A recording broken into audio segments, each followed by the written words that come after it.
کئی لوگوں کو دیکھا کہ بیمار ہوتے ہیں، کبھی ہسپتال کا چکر، کبھی ڈاکٹر کے پیچھے. تو نبی علیہ الصلوۃ والسلام نے ایک حدیث پاک میں فرمایا،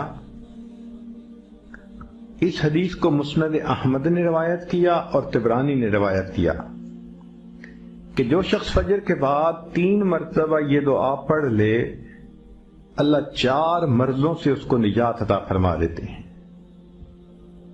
امید ہے کہ مستورات توجہ سے یہ بات سنیں گی اور اس کی اہمیت کو ذرا سمجھیں گی کہ جو شخص فجر کے بعد 3 مرتبہ یہ آیت پڑھ لے تو اللہ تعالیٰ اس کو 4 بڑے بڑے مرضوں سے بچائیں گے. نمبر 1، پاگل پن. اگر کوئی آدمی مینٹلی ان بیلنسڈ ہو، ریٹارڈڈ ہو،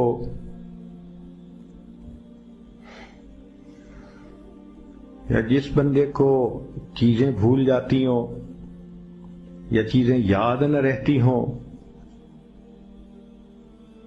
ذہن سے متعلقہ جو بیماریاں ہیں وہ اسی پاگل پن کے زمرے میں آئیں گی. یا کسی کو مرگی کی بیماری ہوتی ہے، وہ بھی اسی زمرے میں آئے گی. تو پہلی بیماری جو اللہ تعالیٰ دور کرتے ہیں وہ ہے پاگل پن. اور دوسری بیماری کوڑ پن. کوڑ پن کہتے ہیں چہرہ بدصورت ہو جانا.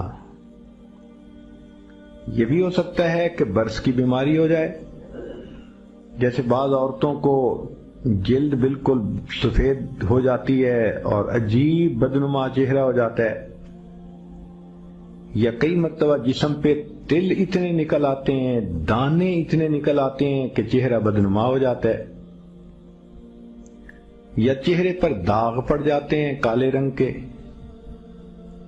تو چہرے پہ داغ پڑیں، چہرے پہ دانے بنیں، یا چہرے پہ برس کے نشان پڑیں، کوئی بھی چیز ہوگی وہ اسی کوڑ پن کے زمرے میں شامل ہوگی جس سے کہ چہرہ انسان کا بدصورت ہوتا ہو. یہ بیماری بھی اللہ دور فرما دیں گے. اب جن بیچاریوں کو بیوٹی پارلر پہ جانے کا شوق رہتا ہے اور اپنے فیس پہ پتہ نہیں کیا کیا پروسیس وہ کرواتی ہیں، تو ان کو تو چاہیے کہ وہ اس آیت کو یا اس فکرے کو بار بار پڑھیں تاکہ اللہ تعالیٰ ان کے چہروں کی خوبصورتی دیر تک سلامت رکھیں. اور تیسری چیز ہے اندھا پن. اندھے پن سے مراد یہ کہ آنکھوں کی بینائی ہی چلی گئی، یا آنکھوں میں موتیا بند آ گیا، یا آنکھوں پہ اینک لگانی پڑ گئی. یہ سب ایک ہی بیماری کی تفصیلات ہیں. تو جن کی نظر کمزور وہ بھی پڑھ سکتی ہیں،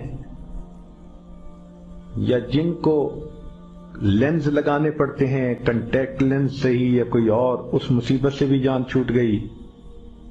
اور جن کی بینائی چلی گئی اللہ ان کے لیے بھی آسانیاں فرما دیتے ہیں.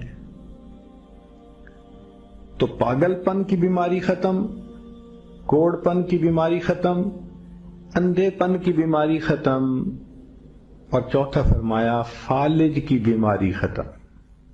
فالج ایک تو ہوتا ہے کہ انسان کا ہاتھ یا پاؤں کام ہی نہ کریں، اور ایک یہ بھی ہوتا ہے کہ اتنی ویکنس کہ عورت کہتی ہے مجھ سے تو کھڑا ہی نہیں ہوا جاتا، میرے پاؤں سن ہو جاتے ہیں، میرے ہاتھ سن ہو جاتے ہیں. یہ ساری چیزیں کمزوری اور فالج کی ابتدائی سٹیجز ہیں. تو یہ سب چیزیں ٹھیک ہو جاتی ہیں. اب بتائیں کہ اتنی بڑی بڑی بیماریوں سے جس بندے کو بچنے کی خوشخبری مل رہی ہو تو وہ تو پھر اس عمل کو کیے بغیر رہ ہی نہیں سکتا. اور یہ عمل دیکھو چھوٹا کتنا ہے. وہ جو فکرہ فرمایا حدیث میں وہ ہے سبحان اللہ العظیم وبحمدہ ولا حول ولا قوت الا باللہ. اتنا سا فکرہ پڑھنے پر اللہ چہرہ بھی پر نور بنا دیتے ہیں، میموری بھی تیز کر دیتے ہیں، اللہ تعالیٰ بینائی بھی تیز کر دیتے ہیں، اور اللہ تعالیٰ جسم میں طاقت بھی بھر دیتے ہیں۔